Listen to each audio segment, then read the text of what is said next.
안녕하세요. 청취자 여러분. 오늘 저희가 이제 함께 파헤쳐볼 자료는 아주 흥미로운데요. 바로 현대그룹 창업주 고 정주영 회장이 직접 남겼다는 가난한 사람이 부자가 되는 12가지 황금 규칙입니다. 네, 안녕하세요. 사실 이런 성공 법칙 리스트, 뭐랄까 좀 흔하잖아요. 그렇죠. 자기계발서에 많이 나오죠. 그런데 오늘 저희의 진짜 질문은 좀 다릅니다. 반세기 전, 그 전쟁의 폐허 속에서 기업을 일군 한 사람의 규칙들이 과연 지금 이 21세기를 살아가는 우리에게도 유효할까? 아니면 그냥 그 시대에만 통했던 성공 신화일까? 그 답을 한번 찾아보려고 합니다. 아주 중요한 질문이에요. 시작하기 전에 이 자료의 성격을 하나 짚고 넘어가면 좋을 것 같은데요. 네네. 이 규칙들은 경영학 교과서에 나오는 그런 이론이 아니거든요. 정주영 회장 본인이 정말 평생에 걸쳐서 맨몸으로 부딪히고 깨지면서 얻은 말 그대로 살아있는 지혜라는 점이죠. 자료에서도 이건 이론이 아니라 내가 살아낸 진실이다 이렇게 못을 받고 있고요. 아, 본인이 직접 그렇게요? 네. 그래서 한편으로는 굉장히 현실적인데 또 다른 한편으로는 그 시대와 그 개인의 특수성에 아주 깊이 얽혀 있을 수밖에 없다. 이 점을 염두에 두고 들여다보면 훨씬 더 입체적인 그림이 보일 겁니다. 좋습니다. 그럼 그 입체적인 그림의 첫 번째 조각부터 시작해보죠. 모든 것을 결정했다는 그의 마음가짐과 태도. 첫 번째 규칙이 가난을 받아들이되 머물지 마라인데 이게 그냥 긍정적으로 생각해라 이 말하고는 좀 다르게 들리네요. 네, 훨씬 더 근본적인 이야기죠. 자료에 나오는 그 유명한 일화 있잖아요. 아, 그 상경했을 때 이야기. 맞아요. 17살에 아버지 소판 돈 70원. 그걸 훔쳐서 무작정 서울로 왔는데 그날 밤 잘 곳이 없어서 길 위에서 새우잠을 잤다고 하죠. 보통은 정말 절망할 상황인데 그렇죠. 그런데 그때 정주영 회장은 이렇게 생각했대요. 드디어 서울에 왔구나. 여기가 내 인생의 가장 밑바닥이니까 이제 올라갈 일만 남았다. 와, 이건 단순한 긍정이 아니에요. 자신의 현재 상황을 객관적으로 딱 인정하되 그걸 자신의 운명이 아니라 출발선으로 재정의해버리는 힘이죠. 출발선으로 재정의한다. 흥미롭네요.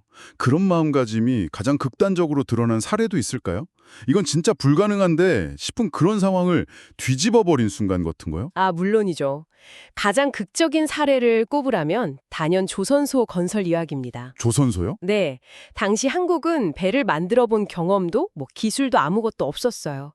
그런데 조선소를 짓겠다며 돈을 빌리러 유럽 은행가들을 찾아간 거예요. 와, 정말 무모하게 들리는데요. 당연히 아무도 안 믿어줬죠. 그때 정주영 회장이 주머니에서 뭘 꺼냈는지 아세요? 그 유명한 이야기. 500원짜리 지폐 아니었나요? 맞습니다. 낡은 500원짜리 지폐를 꺼내서 거기 그려진 거북선 그림을 딱 보여주면서 이렇게 말했답니다. 뭐라고 했을지 궁금한데요. 보시오. 우리 조상들은 당신들보다 400년이나 앞선 1500년대에 이미 이런 철갑선을 만들었소. 오, 이 잠재력을 믿고 돈을 빌려주면 우리가 당신들에게 최고의 배를 만들어주겠소. 와, 이건 그냥 배짱이 아니네요, 정말. 그렇죠. 과거의 유산을 현재의 잠재력으로, 불가능의 증거를 가능성의 근거로 바꿔버리는 스토리텔링의 힘이죠. 결국 이 이야기에 설득된 은행들이 투자를 결정했습니다. 듣고 보니 이 태도가 다른 규칙들이랑도 되게 깊게 연결되는 것 같아요. 예를 들면 세 번째 규칙, 실패를 경험으로 저축하라. 이것도 비슷한 맥락처럼 들리는데요. 정확히 보셨어요. 보통 우리는 실패하면 비용이나 손실로 생각하잖아요. 네, 그렇죠. 돈 날렸다, 시간 날렸다. 근데 정주영 회장은 이걸 경험 저축이라는 자산으로 봤어요. 이 관점의 전환이 정말 중요한데 요즘 실리콘밸리에서 말하는 빨리, 자주 실패하라는 문화랑 비슷해 보이지만 근본적으로 좀 달라요. 어떻게 다른가요? 실리콘밸리의 실패는 주로 가설 검증을 위한 데이터 폐기에 가깝다면 정주영의 실패는 자산 축적에 가까워요. 실패를 버리는 데이터가 아니라 다음 프로젝트의 성공을 담보하는 신용처럼 생각한 거죠. 그 실패 경험들이 나중에 자산이 된다. 바로 그거죠. 자동차 정비소나 건설업 초기에 겪었던 그 수많은 실패들이 훗날 경부고속도로나 조선소 같은 거대한 프로젝트에서 예기치 못한 문제가 터졌을 때 해결의 실마리를 제공하는 경험 자산이 된 셈입니다. 그렇군요. 그럼 오일 쇼크 같은 거대한 외부 위기는 어떻게 받아들였을까요? 11번째 규칙이 위기를 기회로 바꿔라인데 이것도 같은 선상에서 볼 수 있을까요? 네, 완전히 같은 운영체제로 작동하죠. 1970년대 오일 쇼크 터졌을 때 대부분의 건설사들은 해외 사업 접고 몸을 사렸거든요. 네, 다들 힘들었을 때니까요. 그런데 정주영 회장은 오히려 이걸 경쟁자들이 알아서 시장을 비워주는 절호의 기회다 이렇게 봤어요. 와, 발상이 완전 다르네요. 남들이 미기라고 부르는 상황을 시장 재편의 기회로 제정해야 한 거죠. 그리고는 모두가 떠나는 중동으로 역진출해서 엄청난 성공을 거둡니다. 위기든 실패든 가난이든 주어진 상황의 이름을 스스로 다시 붙이는 것. 그게 그의 첫 번째 핵심 동력이었습니다. 상황의 이름을 다시 붙인다. 정말 강력한 관점이네요. 그럼 그런 마음가짐을 현실로 만들어낸 구체적인 행동 원칙들은 어떤 게 있었을까요? 그 500원짜리 지폐 이야기도 결국은 생각이 아니라 행동으로 보여준 거잖아요. 그렇죠. 그래서 두 번째 규칙, 선이 먼저 움직이고 입은 나중에 움직여라. 이게 그의 모든 걸 설명해 준다고 할 수 있어요. 손이 먼저. 네. 자료에 보면 복덕방에서 일할 때 손님이 오면 뭐 조건을 따져먹기 전에 일단 가시죠. 집부터 보시죠 라면서 현장으로 이끌었다는 일화가 나와요. 아, 일단 데리고 가는 거군요. 그렇죠. 자동차 정비소를 할 때도 고장 원인을 길게 설명하기보다 일단 공구를 들고 차 밑으로 기어 들어가면서 여기가 문제 같은데 한번 봅시다 이랬다고 하죠. 말로 100번 설명하는 것보다 행동으로 한번 보여주는 게 훨씬 빠르고 또 확실한 신뢰를 준다는 걸 본능적으로 알았던 겁니다. 솔직히 저는 이 부분이 가장 뜨끔하네요. 완벽한 계획 세우느라 아니면 어떻게 설명할지 고민하느라 시작도 못한 일이 얼마나 많은지 청취자님도 아마 공감하실 것 같아요. 바로 그 지점이죠. 이런 즉각적인 실행은 9번째 규칙, 현장에서 답을 찾아라 라는 철학과 곧바로 연결됩니다. 현장에서 답을 찾아라. 그는 회의실에서 나오는 보고서를 믿지 않았어요. 보고서는 얼마든지 현실을 왜곡하거나 숨길 수 있다고 생각했죠. 한 번은 고속도로 공사가 계속 지연된다는 보고를 받았는데 현장에서는 계속 비가 많이 와서 그렇다고만 했대요. 핑계처럼 들리는데요. 그렇죠. 그래서 직접 현장에 가보니까 진짜 문제는 날씨가 아니라 자재를 실어 나르는 트럭들이 좁은 길에서 엉켜서 오도 가도 못하는 거였어요. 보고서만 봤다면 영원히 몰랐을 문제의 핵심을 현장에서 단번에 찾아낸 거죠. 듣기만 해도 아찔하네요. 근데 그런 방식이 항상 긍정적이지만 했을까요? 계획보다 실행을 앞세우다 보면 큰 실수가 나올 수도 있고 뭐랄까 아랫사람들은 정말 힘들었을 것 같은데요. 네, 그게 바로 이 방식의 그림자입니다. 실제로 일부 자료에서는 이 현장 중심, 즉각 실행 철학이 때로는 체계적인 분석이나 계획을 무시하게 만들었다. 이런 비판도 있어요. 그리고 아래 직원들에게는 이게 엄청난 압박과 스트레스로 작용했다는 증언도 있고요.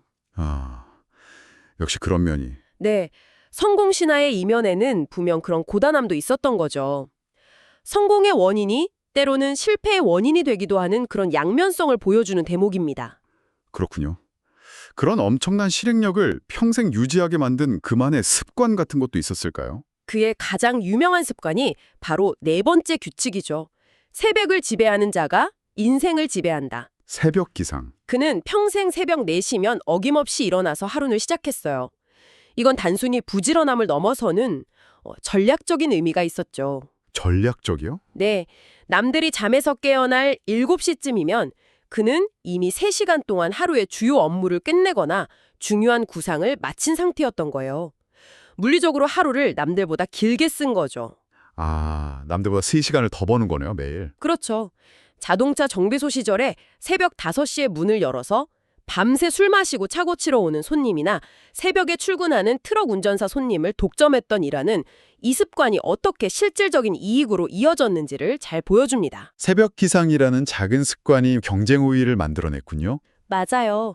그리고 이런 꾸준함은 7번째 규칙 작은 일에 성실하라 그리고 6번째 규칙 한 우물을 깊이 팔아와도 딱 맞닿아 있어요. 아, 연결이 되는군요. 네, 매일 새벽에 일어나는 그 작은 성실함이 쌓여서 누구도 따라올 수 없는 격차를 만들고 그렇게 확보한 시간과 에너지를 자동차 정비, 건설, 조선처럼 한 번에 하나의 우물에만 집중적으로 쏟아부어서 최고가 될 때까지 파고들었던 거죠. 하나에 집중해서. 자료에 이런 비유가 나와요.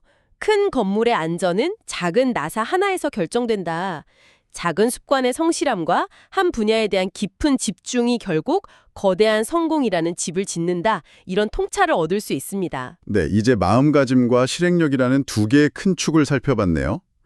하지만 이런 거대한 프로젝트들을 현실로 만들려면 결국 돈과 사람, 즉 자원이 필요하잖아요. 이 부분에 대한 그의 생각은 어땠는지 궁금합니다. 마지막 핵심이 바로 그 자원의 활용입니다.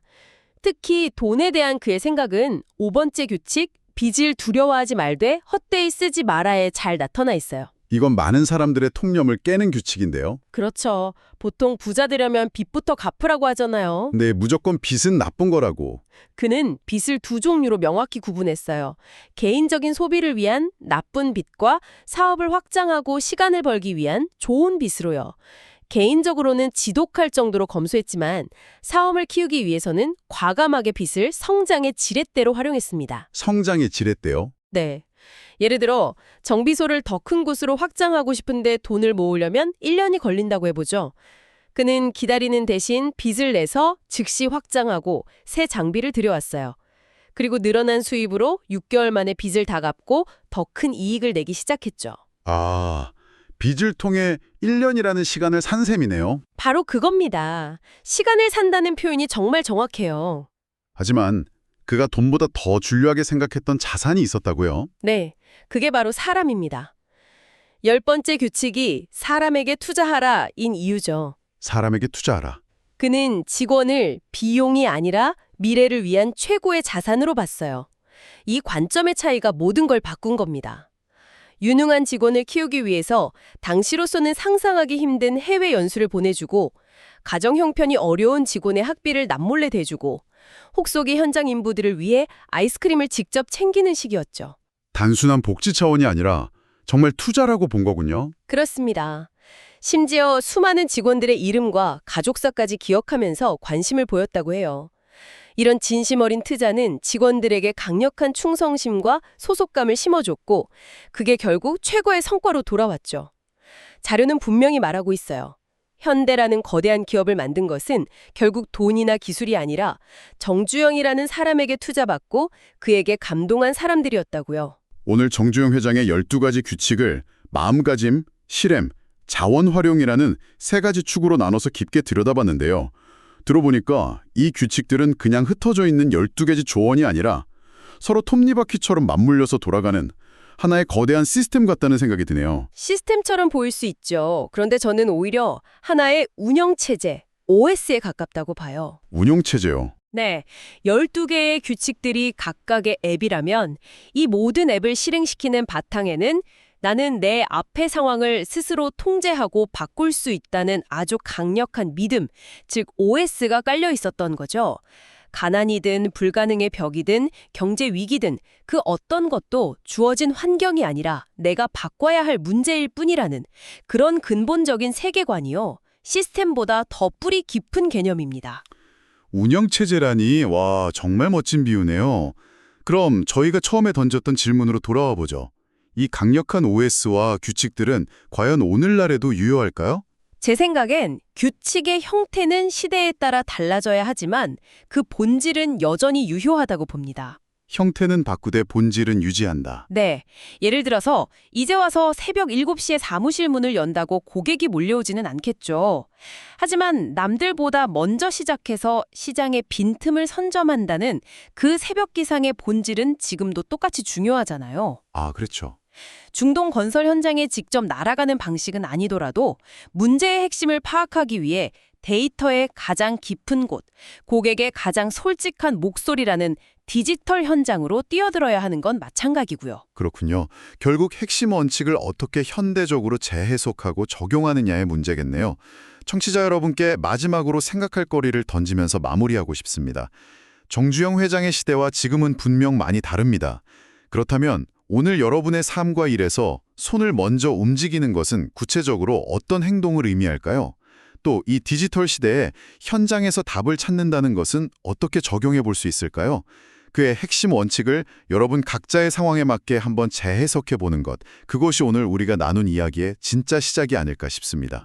오늘 나눈 이야기가 여러분에게 생각할 거리를 주었다면 긍정적인 피드백을 남겨주세요. 더 듣고 싶은 주제가 있다면 여러분의 의견을 알려주세요. 여러분의 피드백은 다음 이야기를 준비하는 데 큰 도움이 될 겁니다. 다음 이야기들을 놓치지 않으려면 구독과 알림을 설정하세요. 여러분의 선택 하나하나가 여러분의 삶을 만들 겁니다.